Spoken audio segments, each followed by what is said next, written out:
News first ಲೈವ್ಗೆ ಸ್ವಾಗತ. ನಾನು ವಿಜಯ್ ವೀರಪ್ಪ. ಮೊದಲಿಗೆ ಹೆಡ್ಲೈನ್. ಕಣಿವೆನಾಡಲ್ಲಿ ಮುಂದುವರಿದ ಸೇನೆಯ ಆಪರೇಷನ್ ಕೆಲಾರ್. ಬೆಳ್ಳಂಬೆಳಗ್ಗೆ ಮತ್ತೊಬ್ಬ ಉಗ್ರನನ್ನ ಹೊಡೆದುರುಳಿಸಿದ ಭದ್ರತಾ ಪಡೆ.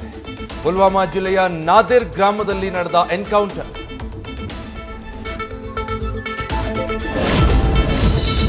ಭಾರತದ ಮೇಲಿನ ಪಾಕ್ ದಾಳಿ ಡಿಸೈನ್ ಮಾಡಿದ್ದು ಅಲ್ಲಿನ ದೇಶದ ಭ್ರಷ್ಟ ಮಾಜಿ ಪ್ರಧಾನಿ. ಮುಸ್ಲಿಂ ಲೀಗ್ ನವಾಜ್ ಪಾರ್ಟಿಯಿಂದ ನವಾಜ್ ಶರೀಫ್ಗೆ ಕ್ರೆಡಿಟ್. ಲಂಡನ್ನಲ್ಲಿ ಕುಳಿತು ಷಡ್ಯಂತ್ರ ರೂಪಿಸಿದ್ದ ನವಾಜ್ ಶರೀಫ್ ಆಮೇಲೆ ರಾಜಿ ಮಾಡಿಕೊಳ್ಳಿ ಅಂತಾನೂ ಸೋದರ ಶಹಬಾಜ್ಗೆ ಸಲಹೆ.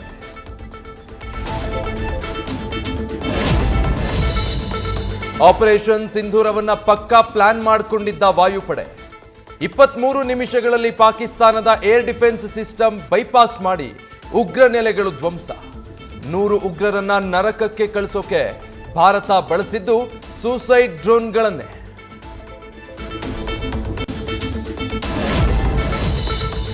ಐದು ದಶಕಗಳಲ್ಲೇ ಭಾರತ ಪಾಕಿಸ್ತಾನದ ನಡುವೆ ನಡೆದ ಭೀಕರ ದಾಳಿ. ಪಾಕಿಸ್ತಾನದ ಮೇಲೆ ಭರ್ಜರಿ ಪ್ರಹಾರ ಮಾಡಿರುವ ಭಾರತ. ಸ್ಯಾಟಲೈಟ್ ಇಮೇಜ್ಗಳ ಸಾಕ್ಷಿ ಸಮೇತ ನ್ಯೂಯಾರ್ಕ್ ಟೈಮ್ಸ್ನಲ್ಲೂ ವರದಿ. ಪಾಕಿಸ್ತಾನ ಯಾವುದೇ ಸಾಕ್ಷಿಗಳನ್ನ ಕೊಡದ ಬಗ್ಗೆಯೂ ಉಲ್ಲೇಖ. ಜಮ್ಮು ಕಾಶ್ಮೀರದ ಗಡಿಯಲ್ಲಿ ಮುಂದುವರಿದ ಶೆಲ್ ಡಿಸ್ಪೋಸಲ್ ಕಾರ್ಯ. ಭಾರತದ ನಾಗರಿಕ ಪ್ರದೇಶಗಳನ್ನು ಟಾರ್ಗೆಟ್ ಮಾಡಿ ಪಾಕ್ ನಡೆಸಿದ್ದ ಶೆಲ್ ದಾಳಿ. ಸ್ಫೋಟಗೊಳ್ಳದೆ ಉಳಿದಿದ್ದ ಶೆಲ್ಗಳನ್ನು ನಿಷ್ಕ್ರಿಯಗೊಳಿಸ್ತಾ ಇರುವ ಭಾರತೀಯ ಸೇನೆ bomb disposal squad. News first ನಿರ್ಭೀತಿಯಿಂದ ನಿಮ್ಮ ಪರವಾಗಿ.